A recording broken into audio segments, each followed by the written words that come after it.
Thank you very much, Minister.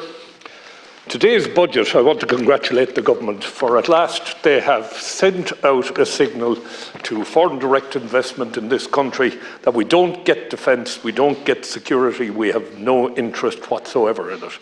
The miserable additional 55 million increase in the defence spending will just about allow the defence forces to tread water.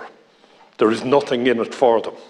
Governments simply don't get it and have not gotten it over the last 9 years, 10 years now I've been speaking about it, and my colleague Cathal Berry has been speaking about it for the last 4 years. We keep talking about recruitment. What about retention? What about holding on to the experts we have? What about paying them the money they're worth? We talk about increasing the number. There's the announcement, a net increase of 400 military personnel. We got to recruit a couple of thousand before we start to see a net increase. The military personnel are walking out the gate day after day after day. We talk about bringing in an additional 400 people. So I say to you, first recruit the 1,000 that left in recent times, then start talking about a net increase. And then we talk about, when we bring these people in, they're going to need instructors to train them. And the bottom line on it is the Department of Public Expenditure and Reform, as far as I know, has refused to pay instructors' allowance to officers. I just don't understand what that's about.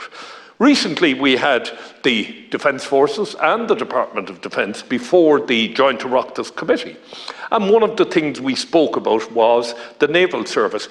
That's the Naval Service that's collapsing. That's the Naval Service that has 300 million euros worth of ships tied up in Cork with nowhere to go because there is no crew. So, what's the problem? Well, the problem is if you put a revenue commissioner or another government official on a naval ship to sail out overnight, they get an allowance of 167 euros for the night. The sailor gets 60 euros before tax. The bottom line on it is we were told there was going to be an increase in patrol duty allowance, which would go some way towards retaining people in the Navy. I see nothing in today's budget to assure me that anything is coming that will bring that forward. The next one, that's, for me, the level of ambition 2 that we spoke about so much from the Commission on Defence. It was going to be great. We were going to increase the money up to 2028. As I say, I don't see any increase. Inflation has probably taken the 55 million at this stage. And I just ask you, Minister, and it's unfair to ask you because you're not the Minister for Defence, but unfortunately you're the one in the chair. Have we now abandoned level of ambition 2 and just decided that we will slowly unwind the defence forces? There was talk about increased tax credit. I see nothing in the budget for the increased tax credit. As I say, the patrol duty allowance, there's nothing there. There's nothing there to retain sailors. To make things look respectable, somehow or other, the authors of the budget have managed to tie in an unknown quantum that may or may not come as a result of public sector pay talks into the Defence Forces budget. I'm a little confused as to why that is. I see absolutely nothing that will fund the implementation of the Working Time Directive. I mean, I think myself what's happening here is we're hoping that we'll talk down the clock on the Working Time Directive and push it out to the next government to solve. It's been sitting on the table for years. It's time to put it right. But unless there's funding there to support it, it's going nowhere. Just speaking on the patrol duty allowance. It was a multi-agency operation, as you know. There were Gardaí involved, there were Coast Guard involved, the Naval Service, the Revenue Commissioners. All of the people involved in that massive drug bust that we all speak so proudly of were all paid the overnight subsistence allowance, except for the Navy. And in that particular situation, and I don't know if you've been watching international commentary, we are quite a laughingstock now. We sent 3 ships out to capture a small yacht, and we sent 1 ship out to capture a massive ship. There's something terribly wrong in the way we're going things. Then as I listened to the Minister today speaking on the defence side of the budget, I start to hear him saying that they're going to take some of the money that's been allocated to the Defence Forces and use it for the tribunal that has been put up, or is about to be put together as a result of the independent review group report. Furthermore, they're going to take more of the money to try and implement some of the findings of the independent review group. So maybe that 55 million that I'm talking about will not materialise at all at the end of the day. We really have to get our act together. I recently attended an intelligence and security forum conference in London.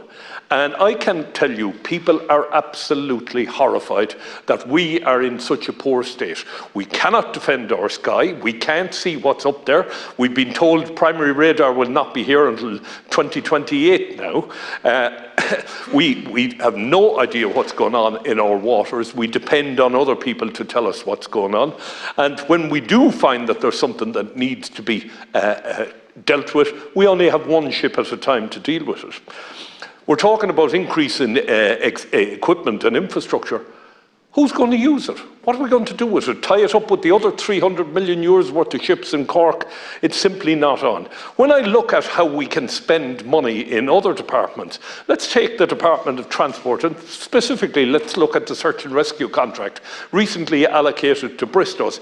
Bristow's, at a recent shareholders meeting, hailed the fact that they were buying 5 helicopters, AW189s, those are the ones that the Air Corps were told were not suitable for Irish waters. They're buying 5 of them for 135 million, and guess who's paying for them? We are.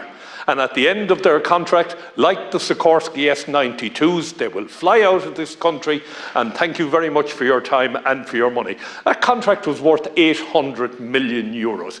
Can you imagine what 800 million euros would have done for the Defence Forces if they got their hands on it? The bottom line on it is, I am deeply concerned at the way money is thrown out. You speak about the additional money going out in foreign affairs. I think the time has come for a complete audit of the money we're putting into NGOs. Where is that money going? What is it funding? We need to do that. Finally, I will say on the cyber side, I am delighted to see, and I know you have a specific interest in that, I'm delighted to see that that is coming along. And finally, my very last words on the issue of local government. We are the most centralised government in the world, I believe, at this stage. What are we funding our county councils for? Please give them some powers. Thank you.